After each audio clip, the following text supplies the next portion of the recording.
आदाब, मुंसिफ टीवी में आपका इस्तकबाल है। उत्तर प्रदेश और उत्तराखंड की खबरों के साथ मैं हूं मोनिस अनवर। देखेंगे तमाम बड़ी खबरें। आगाज हेडलाइंस के साथ। पार्लियामेंट में रामपुर की जनता की नुमाइंदगी करेंगे मौलाना मोहिबुल्लाह नदवी। मुंसिफ टीवी से की खास बातचीत, बोले रामपुर की तरक्की की हर मुमकिन कोशिश करेंगे।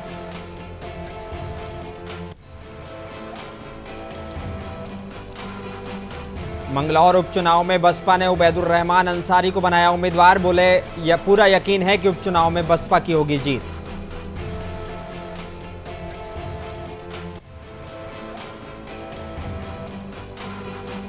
अमरोहा में जिंदा गोवंश को जमीन में दफना रहे थे गौशाला के कर्मचारी, ईओ सस्पेंड, 5 पर एफआईआर की गई दर्ज।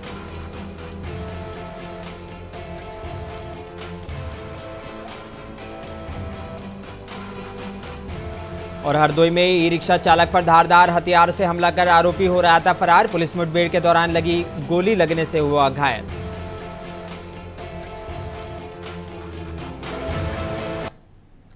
आइए बुलेटिन की शुरुआत करेंगे कुछ अहम और बड़ी खबरों के साथ। पार्लियामेंट मस्जिद के इमाम मौलाना मोहिबुल्लाह नदवी उत्तर प्रदेश की रामपुर लोकसभा सीट से सपा के टिकट पर जीत हासिल कर अब सांसद बन चुके हैं। मौलाना मोहिबुल्लाह नदवी अब पार्लियामेंट में रामपुर की जनता की नुमाइंदगी करेंगे। दिल्ली में मुंसिफ टीवी की नुमाइंदा गुलिशा खान से खुसूसी बातचीत करते हुए उन्होंने कहा कि एक आलिम दीन होने के नाते मेरी जिम्मेदारियां और भी बढ़ गई हैं। उन्होंने कहा कि इमामत के साथ साथ पार्लियामेंट में भी अपनी आवाज़ बुलंद करूंगा। साथ ही रामपुर की तरक्की से जुड़े कई अहम काम होने बाकी हैं, उन्हें पूरा कराने के लिए हर मुमकिन कोशिश की जाएगी। इस वक्त हमारे साथ पार्लियामेंट मस्जिद के मौलाना मोहिबुल्लाह नदवी जी मौजूद हैं। आपसे जानना चाहेंगे, आप मजहबी इमाम रहे हैं और पार्लियामेंट में भी आप मजहबी पॉलिटिशियन बनके उभरने वाले हैं। सबसे पहले मुंसिफ टीवी का सलाम आपको, और जानेंगे कि मजहबी से अब पॉलिटिशियन में किस तरह से कदम रखा आपने। देखिए, मजहब की जो स्पिरिट है वो है लोगों का ताल्लुक ऊपर वाले से जोड़ना, रब्बुल आलमीन से, उनके मालिक से जोड़ना और इंसानियत को फैलाना, इंसानियत के जज्बात को फैलाना, इंसानियत की खिदमत करना और सारे इंसानों को बराबर समझना और कमज़ोरों का सहारा बनना, जिनका कोई सहारा नहीं है उनको ऊपर लाना। ये मजहब का बहुत गहरा रिश्ता है खिदमत, इंसानों की खिदमत के ताल्लुक से। तो ये कोई अलग चीज़ें नहीं है, बल्कि अगर आप उसकी स्पिरिट में जाएंगे, पॉलिटिकल जो लोगों की जो अंदर की जो स्पिरिट है वो भी खिदमत ही होती है। बेसिकली खिदमत के जज्बे से ही कोई पॉलिटिक्स में जाता है कि मुझे अपने देश की खिदमत करनी है, अपने समाज की खिदमत करनी है, अपने ज़िले की खिदमत करनी है, अपने स्टेट की खिदमत करनी है। तो ये भी एक खिदमत है, ये एक रिलीजियस खिदमत थी और ये एक लोगों को उनकी खिदमत करना है कि उनको जो है वो एक इबादत भी कह सकते हैं कि एक इबादत के बाद दूसरी इबादत है, एक रूहानी, एक स्पिरिचुअल, एक उसको परफॉर्मा है, उसको हम कराते हैं। और दूसरा ये कि अब प्रैक्टिकली तौर पर हम उसको लोगों को बताएं कि भाई देखिए, इस तरह से करने से इंसानियत बढ़ती है, फलती फूलती है। आप किसी के साथ अच्छा करेंगे तो रब्बुल आलमीन मालिक जो है वो आपके साथ भी अच्छा करेगा। आप किसी को माफ करेंगे तो वो आपको माफ करेगा।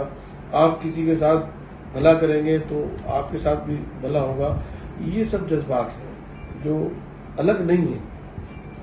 नदवी जी, चुनाव लड़ने का जो ख्याल है वो कहाँ से आया? या अखिलेश ने आपको अप्रोच किया या आपने खुद सोचा? कहाँ से ख्याल आया चुनाव लड़ने का? नो डाउट इंसान के दिल में ख्यालात तो रहते हैं कि वो अपने लोगों के लिए कुछ खिदमत करे। और इन दिनों अब जैसे अब हालात हैं, हम सब लोग देख रहे हैं कि लोग चाहते हैं कि उनके जो लीडर हैं, उनके जो उनके पॉलिटिकल लीडर हैं वो उनके दरमियान उनमें से हों, उनकी बात को सुने, उनके मसाइल को हल करें, मुद्दों पर बात करें और सबको जोड़ कर चलें, सबको सम्मान दें और इज्जत दें, बाहमी एहतराम का जज्बा हो, हमदर्दी का जज्बा हो। इसलिए जो है वो जनाब अखिलेश यादव जी ने, जब मेरा उनसे तारुफ हुआ तो उनको ये बहुत अच्छा लगा कि हम एक इमाम को, उस मस्जिद के इमाम को दावत दें, उनको टिकट दें जहाँ से उनके पहले वजीर तालीम फ्रीडम फाइटर मौलाना आज़ाद जिस मस्जिद में नमाज़ पढ़ते थे। और इत्तेफाक है कि वो रामपुर से ही खड़े हुए थे 1952 में, तो हम भी वहीं पैदा हुए, हमारा भी मादरी वतन रामपुर है। तो ये सब चीज़ें मिलती चली गई, कड़ी से कड़ियाँ जुड़ती चली गई और रब्बुल आलमीन का करम होता चला गया अल्हम्दुलिल्लाह। और जो है हम चुनाव में उतरे, सब धर्म के लोगों ने हमें वोट दिया और हम भी बिना किसी भेदभाव के सब अपने ज़िले के, अपने मुल्क के सब लोगों के लिए आवाज़ उठाने के लिए लाए। रामपुर से काफ़ी अच्छी जीत आपने हासिल करी है, क्या कुछ प्रायोरिटीज़ रहने वाली है आपकी, क्या कुछ खास काम आप करवाने वाले हैं? देखिए, रामपुर में एजुकेशन और हेल्थ, ये दो चीज़ें बहुत ज़रूरी है कि उनकी तरफ तवज्जो पूरी तौर पर दी जाए। इसके साथ साथ नौजवानों के पास रोज़गार वहाँ बिल्कुल नहीं है, कोई ऐसी फैक्ट्री नहीं है, कोई ऐसा वो नहीं है कि जिसमें जो है कुछ लोग जो है उसमें इन्वॉल्व हो सकें। तो हमारी कोशिश होगी, हम तवज्जो भी दिलाएंगे जो सरमायादार लोग हैं कि वहाँ पर वो अपनी इंडस्ट्री लगाएं और इसके लिए जो है वो ज़िले में कुछ खुशहाली और बेहतरी आए। अब हम पार्लियामेंट में एक इमाम को देखेंगे, तो इमाम साहब के नाते क्या कुछ मुसलमानों के लिए कुछ अहम मुद्दे भी रहेंगे? जाहिर सी बात है, इमाम भी उन्हीं में से होता है, लोगों के मसाइल को सुनता है, जानता है, देखता है। सबसे बड़ी चीज़ तो ये है कि एक पूरा मुल्क एक परिवार की तरह है और उसको परिवार की तरह ही रहना चाहिए। हम सब लोगों को एक दूसरे पर एतमाद करना, एक दूसरे पर भरोसा करना, इंसानियत को बढ़ावा देना, इसी से देश प्रेम जागता है और देश मजबूत होता है। तो ये चीज़ इंशाल्लाह हम यहाँ भी खिदमत करते हैं, पार्लियामेंट के ऊपर भी जब हम मिलेंगे जिम्मेदारियाँ तो उसकी भी खिदमत करेंगे इंशाल्लाह। बहुत बहुत शुक्रिया हमसे बात करने के लिए। तो अभी आप सुन रहे थे मौलाना मुहिबुल्लाह नदवी साहब को। मुंसिफ टीवी के लिए गुलिशा, दिल्ली। लोकसभा चुनाव में जीत के बाद पहली बार देर रात झबरेड़ा पहुंचे भाजपा सांसद त्रिवेंद्र सिंह रावत का ढोल नगाड़ों के साथ सैकड़ों भाजपा कार्यकर्ताओं ने जोरदार स्वागत किया। इस मौके पर सांसद त्रिवेंद्र सिंह रावत ने कहा कि झबरेड़ा के कार्यकर्ताओं की मेहनत को वो भुला नहीं पाएंगे, लेकिन आने वाले नगर निकाय और विधानसभा चुनाव की तैयारी में पार्टी कार्यकर्ता अभी से जुट जाएं। उन्होंने कहा कि कार्यकर्ताओं की मेहनत के बल पर आज उत्तराखंड की 5 लोकसभा सीट पर भाजपा का परचम लहराया है। अगर इसी उत्साह के साथ कार्यकर्ता मेहनत करते रहें तो उन्हें कामयाबी जरूर मिलेगी। लोकसभा का चुनाव संपन्न हुआ, यहाँ से हमारी विजय हुई है भारतीय जनता पार्टी की और हम तमाम जो मतदाता हैं अपने कार्यकर्ताओं के माध्यम से उनका आभार प्रकट करने के लिए कार्यक्रम हो रहे हैं। लेकिन संयोग से स्थानीय निकाय के भी चुनाव होंगे आने वाले समय में और मंगलौर विधानसभा की आचार संहिता लग चुकी है, यानी कि उसके अब बहुत जल्दी 2-3 दिन में नॉमिनेशन प्रारंभ हो जाएंगे। तो हम ये चाहते हैं कि हमारे कार्यकर्ता एकजुट होकर के और मंगलौर विधानसभा का जो उपचुनाव है उसके लिए जुटें। उसकी मंगलौर उपचुनाव में बसपा के प्रत्याशी उबैदुर रहमान अंसारी उर्फ मोंटी के नाम की जैसे ही सूचना बसपा कार्यकर्ताओं तक पहुंची तो बड़ी संख्या में ढोल नगाड़ों के साथ बसपा कार्यालय पहुंचे, जहां उन्होंने उबैदुर रहमान अंसारी को मुबारकबाद दी। इस मौके पर उबैदुर रहमान अंसारी ने कहा कि वो बसपा सुप्रीमो मायावती के बेहद आभारी हैं, जिन्होंने उन्हें मंगलौर उपचुनाव में मौका दिया। उन्हें पूरा यकीन है कि उपचुनाव में बसपा ही जीत हासिल करेगी। पिताजी ने हमेशा जनता के बीच में रह करके सेवा करी है और हमें भी यही सिखाया है। आज उसी का नतीजा है कि यहाँ पर गुलदस्ता जैसे पहले सजा रहता था आज भी ऐसे ही सजा हुआ है और सभी लोग मिलजुल कर इस चुनाव को पहले से भी ज़्यादा लड़ाने के लिए पहले से भी ज़्यादा जोश और खरोश के साथ इस चुनाव में लड़ेंगे और इस चुनाव को जीत कर ही दम लेंगे इंशाल्लाह। देखिए, सबसे पहले तो ये जो चुनाव है ये विकास के नाम पर रहेगा, क्योंकि हमारे वालिद साहब ने यहाँ इंतकाल होने से पहले भी से 1-1.5 साल के अंतराल में बहुत सारे ऐसे विकास कार्य करवाए, जैसे बिजली घर का निर्माण हो, रोड कंस्ट्रक्शन में हो, एजुकेशन में हो। 1-1.5 साल में भी और उससे पहले जब वो 2012 से 17 के बीच में रहे उन्होंने बहुत सारे काम कुशीनगर जिले के पडरौना में घर में सो रहे युवक की विवाद के बाद गोली मारकर हत्या के मामले में 3 आरोपियों को पुलिस ने गिरफ्तार कर लिया है। युवक की हत्या प्रेम प्रसंग में होने का दावा पुलिस कर रही है। घटना का राज खोलने में पुलिस के लिए युवक का मोबाइल मददगार साबित हुआ है। पुलिस ने घटना का पर्दाफाश करते हुए बताया कि प्रेम प्रसंग में हत्या की गई है। बता दें कि इसराफील नाम का एक लड़का था जो इलेक्ट्रीशियन का काम करता था और काम के चलते उसका कई घरों में आना जाना हुआ करता था। इसराफील को एक लड़की से प्रेम प्रसंग हो गया, दोनों के बीच धर्म आड़े आ गया और दोनों फ़ोन पर बातें करते थे। युवती के भाई शनि शर्मा ने बहन की इस हरकत पर नाराज़ था और शनि शर्मा ने समाज के डर से इसराफील को ही रास्ते से हटाने के लिए एक बड़ा फैसला लिया। उसने अपने दोस्त कुलदीप, अमन, विशाल और अंकित के साथ मिलकर कुल 9 जून को देर रात इसराफील के घर पहुंचकर उसे घर के बाहर लाकर गोली मारकर उसकी हत्या कर दी। हत्या के बाद पांचों हत्यारी मौके से फरार हो गए थे, लेकिन कानून के लंबे हाथों से नहीं बच पाए और सभी को पुलिस ने गिरफ्तार कर लिया। कुशीनगर पुलिस के हत्थे चढ़ गए हैं। पुलिस ने इनके पास से एक कार, हत्या में इस्तेमाल पिस्टल और बाइक और अन्य सामान बरामद किया है। मुकदमा अपराध संख्या 268/2024 धारा 302, 34, 404 एवं 3/25 आर्म्स एक्ट का सफल अनावरण करते हुए 5 अभियुक्तों को जेल भेजा गया है।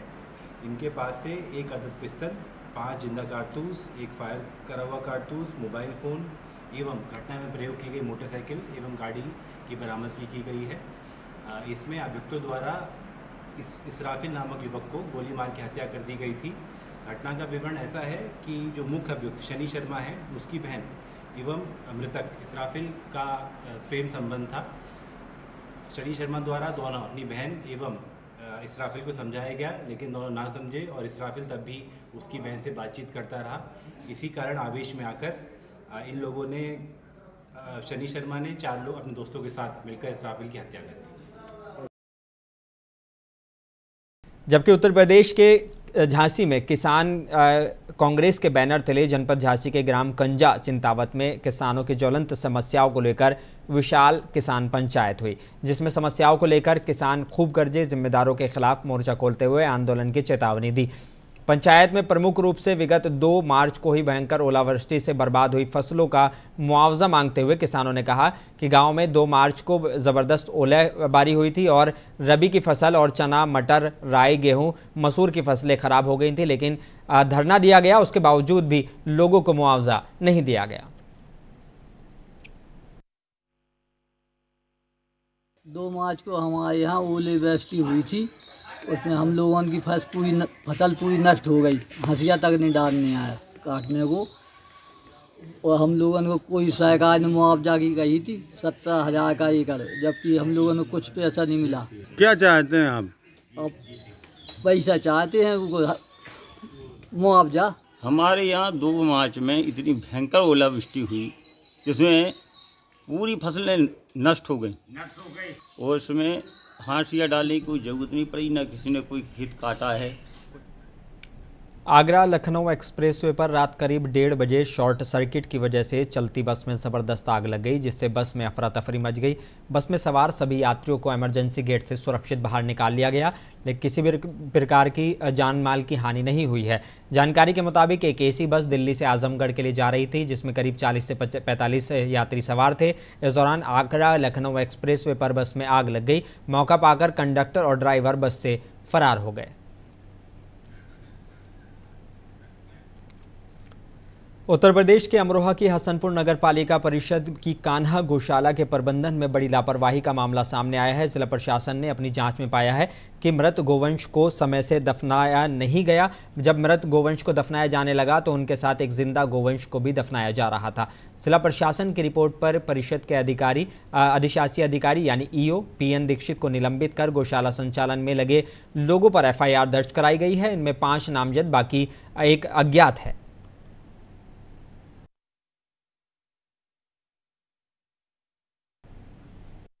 जैसा कि आप जानते हैं कि नगर पालिका परिषद अमरोहा के अस्थायी गौशाला जो है कांट रोड पर स्थित है।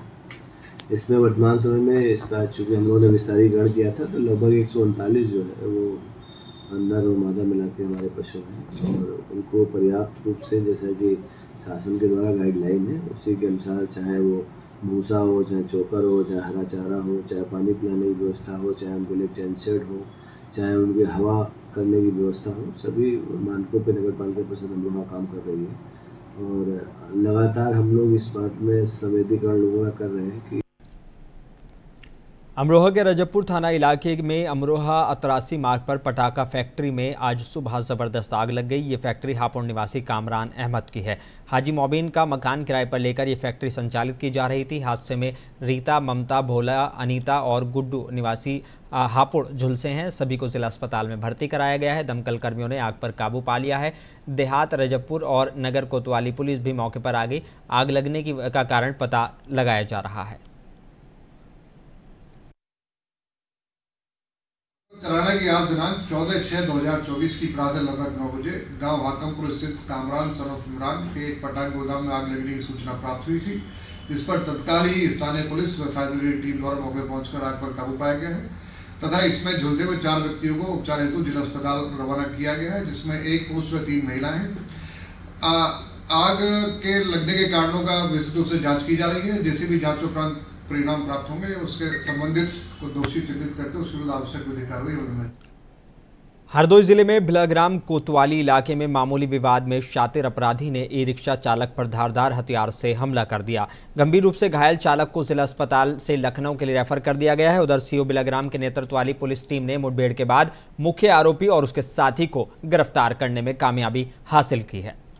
उत्तर प्रदेश के बाराबंकी के सफदरगंज इलाके में देर रात चेकिंग कर रही पुलिस टीम और एक बाइक सवार बदमाशों के बीच मुठभेड़ हो गई।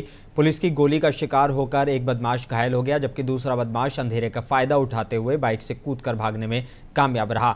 घायल बदमाश को गिरफ्तार कर इलाज के लिए अस्पताल में भर्ती कराया गया है, जिसके कब्जे से 1 अदद अवैध तमंचा, जिंदा कारतूस बरामद किया गया है। वहीं गिरफ्तार बदमाश ने केवलापुर निवासी सर्राफा व्यवसायी के साथ हुई लूट को कबूल किया है।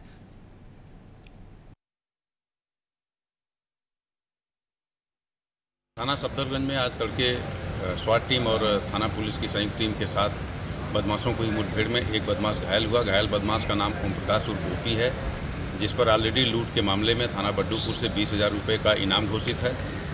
यह एक शातिर बदमाश है, जिस पर लगभग 1 दर्जन अभियोग पंजीकृत हैं। आज की मुठभेड़ में इसका एक साथी शादाब जो फरार हो गया, उसकी तलाश के लिए टीमें लगी हुई हैं। इस शातिर लुटेरे अपराधी ओम प्रकाश उर्फ ओपी, इसके पास से एक बाइक, एक तमंचा और कई कारतूस बरामद हुए हैं। प्राथमिक पूछताछ में इसने बताया कि बड्डूपुर की लूट के साथ साथ इसने एक सराफ के साथ करीब 1 माह पूर्व सफदरगंज में लूट की घटना कारित किया था। बुलंदशहर में लड़की का मोबाइल नंबर मांगना और लड़की से छेड़छाड़ करना एक शख्स को महंगा पड़ गया। लड़की ने युवक की चप्पलों से जमकर पिटाई कर दी। युवक की चप्पलों से पिटाई का वीडियो सोशल मीडिया पर जमकर वायरल हो रहा है। पिटाई करती लड़की ने युवक के मुंह पर चप्पलों और गाल पर थप्पड़ों की बौछार कर दी। चप्पलों से पिटाई का वीडियो सोशल मीडिया पर चर्चा का मुद्दा बना हुआ है। बुलंदशहर के खुर्जा नगर कोतवाली इलाके का ये मामला बताया जा रहा है।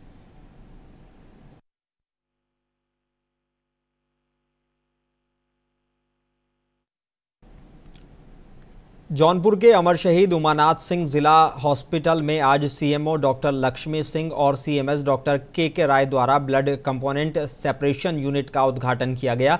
इस मौके पर blood centre incharge doctor Saif Hussain Khan, doctor Narendra Kumar, doctor Chandresh Dwivedi और सीनियर लैब टेक्नीशियन हृदय कुमार कुशवाहा समेत ब्लड सेंटर का स्टाफ मौजूद रहा।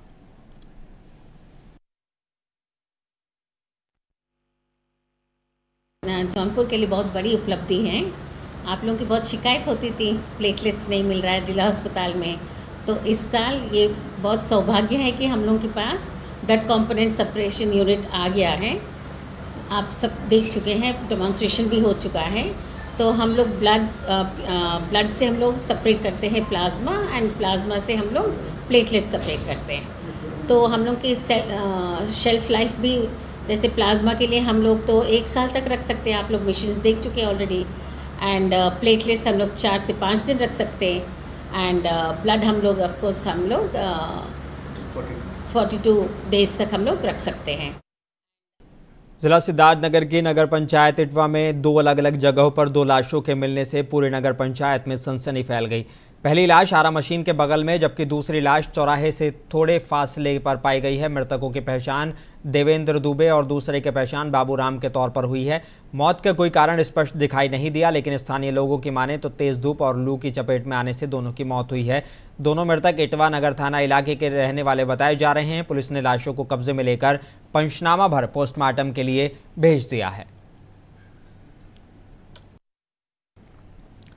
और उत्तर प्रदेश के मुरादाबाद जिले के महमूदपुर तिगड़ी गांव की रहने वाली मुन्नी देवी ने डीएम को प्रार्थना पत्र दिया है, जिसमें उसने बताया कि खेत के सामने कई सालों से पूर्व माध्यमिक विद्यालय का निर्माण हो गया था, जिस वजह से उन्हें खेत में आने जाने में परेशानी का सामना करना पड़ रहा है।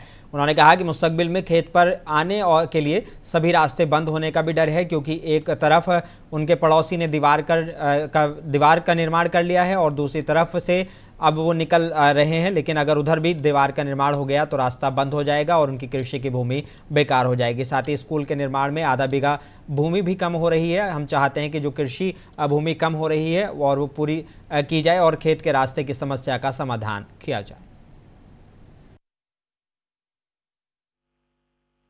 मामला यह है कि ये जो है इसकी रास्ते दिक्कत है। किसान आदमी तो 3-3 फसल करता है, यहाँ एक फसल भी नहीं हो पा रही ढंग से। और जो है ये स्कूल जो है यहाँ पे मौके बन गया अगले फ्रंट पे, इस वजह से हमें रास्ते की दिक्कत आ रही है। जब ये स्कूल बना तो हमारा खेत वाला हमारे कब्जे में नहीं था, हम दूसरे में जोते कराई हमने तहरी चाचा का। तो ये कहने का मतलब आपका ये स्कूल जो आपकी जगह पर बना दिया? हाँ जी। कितनी जगह होगी? मुरादाबाद हरिद्वार हाईवे पर स्थित कॉलेज के टॉयलेट में नवजात बच्चे का शव मिला है। Kothiwal dental college and research centre के टॉयलेट में नवजात का शव मिलने से हड़कंप मच गया। मौके पर पहुंची स्थानीय पुलिस ने शिशु के शव को कब्जे में ले लिया है। एसपी सिटी अखिलेश भदौरिया ने मीडिया को जानकारी देते हुए बताया कि किन हालात में वो यहां पर आया है, इसकी जांच करवाई जा रही है। शव को कब्जे में लेकर पोस्टमार्टम के लिए भेज दिया है।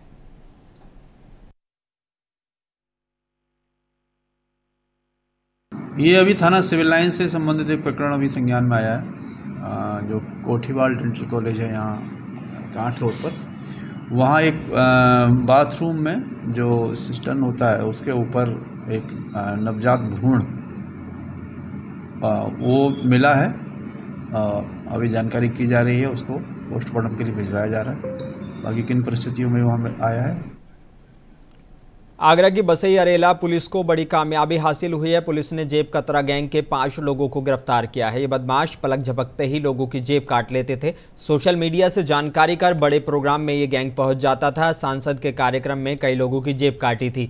शातिर के कब्जे से नकदी, पर्स, कार भी बरामद की गई है। एसीपी पिनाहट ने प्रेस वार्ता कर ये जानकारी दी है। कड़ाई से पूछताछ की गई है तो लगभग उसमें 4 लोगों का अन्य नाम आया, जिनकी गिरफ्तारी भी की गई है। और ये जानकारी हुई है कि इनका पूर्व में भी आपराधिक इतिहास रहा है तथा पूर्व में भी इस क्षेत्र में ये इस तरीके की घटनाएं करते रहे हैं। शाहजहांपुर जिले के थाना रामचंद्र मिशन क्षेत्र में एक लुटेरे ने दरोगा का पिस्टल छीनकर पुलिस टीम पर फायरिंग कर दी। पुलिस की जवाबी कार्रवाई में लुटेरे के पैर में गोली लगने से वो घायल हो गया। पुलिस ने घायल लुटेरे को राजकीय मेडिकल कॉलेज में भर्ती कराया है।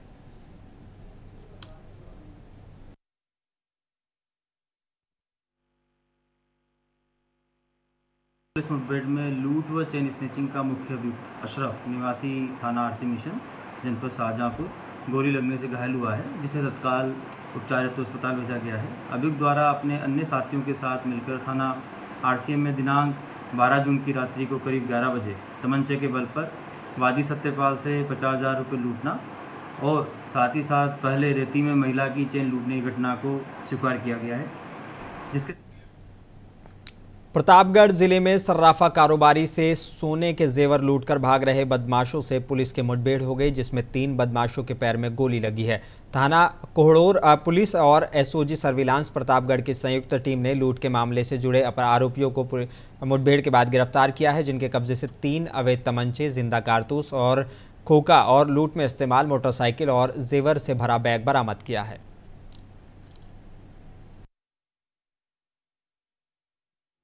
देखिए, ये कल देर रात को एक लूट की घटना हुई थी कोडोर थाना क्षेत्र के अंतर्गत, जिसमें बाइक पर कुछ बदमाशों के द्वारा एक ज्वेलर के साथ में लूट की गई थी और इस पर तत्काल प्रभाव से सभी सीनियर ऑफिसर्स के द्वारा घटनास्थल का निरीक्षण किया गया और वादी इसके सफल अनावरण के लिए 3 टीमों का गठन किया गया था, जिसमें एसओजी प्रभारी सुनील यादव, सब इंस्पेक्टर विवेक मिश्रा और सब इंस्पेक्टर एहसानुल हक थे। उनके द्वारा काफ़ी अच्छे से काम करते हुए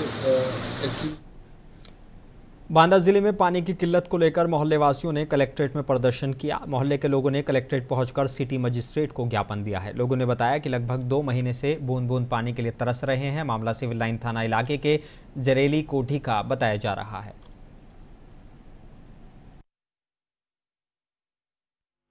क्या समस्या क्यों है? बहुत किल्लत है। किस तरह पानी किल्लत है? कब से नहीं आ रही? सब बच्चे जो है तो यहाँ वहाँ से ढो काम चला रहे हैं, पानी एक भी नहीं आ रहा। कब से नहीं आ रही पानी? 2 महीने से ऊपर हो गए। तो इसकी शिकायत और कहीं की आपने? कई बार कर चुके थे, कोई समस्या समाधान नहीं हो रहा? समाधान नहीं। जय साहब से कहा। क्या चाहते हैं आप लोग? हम ये चाहते हैं कि पूरा पानी आए और सबकी व्यवस्था बने।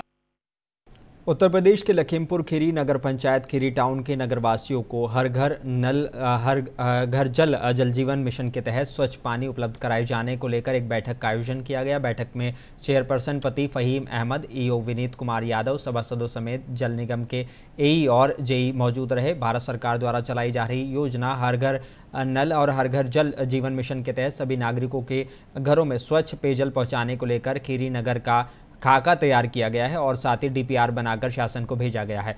फहीम अहमद ने बताया कि सरकार की योजना के अंतर्गत स्वच्छ पेयजल खीरी नगर वासियों को बहुत जल्द पहुंचेगा।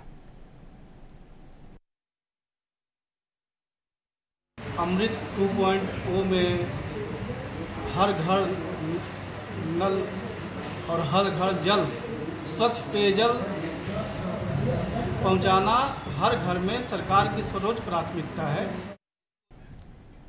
जून के मौसम में गर्मी ने अपने तेवर दिखाकर लोगों की हालत खराब कर दी है। जैसे जैसे जून का महीना बढ़ रहा है, उत्तर प्रदेश का तापमान भी ऊपर चढ़ने लगा है। नतीजा गर्मी से लोगों का हाल बेहाल हो गया है। ऐसे में लखनऊ में ज़बरदस्त गर्मी से लोगों को भारी परेशानियों का सामना करना पड़ रहा है। चढ़ते पारे ने लोगों के पसीने छुड़ा दिए हैं। वहीं चिलचिलाती गर्मी की वजह से स्ट्रीट वेंडरों, दुकानदारों के साथ ही अन्य विक्रेताओं को भी परेशानियों का सामना करना पड़ रहा है। स्थिति तो बहुत खराब चल रही है, लेकिन अब देखिए हम घर छोड़ के आए हैं, ठीक है भाई। अगर काम नहीं करेंगे तो कैसे खाएंगे, और फिर घर का खर्चा, और जो है पिताजी भी हमारे नहीं है, इसलिए काम भाई करना पड़ रहा है। और भाई लोग तो भाई साथ दे नहीं रहे हैं हम लोगों का। और गर्मी ज़्यादा है। गर्मी देखिए, गर्मी को लेकर क्या कहेंगे भाई, इसमें कोल्ड ड्रिंक ज़्यादा चलता है और कमाते हैं भाई और बढ़िया काम करते हैं अपना। उत्तर प्रदेश और उत्तराखंड की खबरों में बस इतना ही। मज़ीद खबरों के लिए बने रहिए मुंसिफ टीवी के साथ।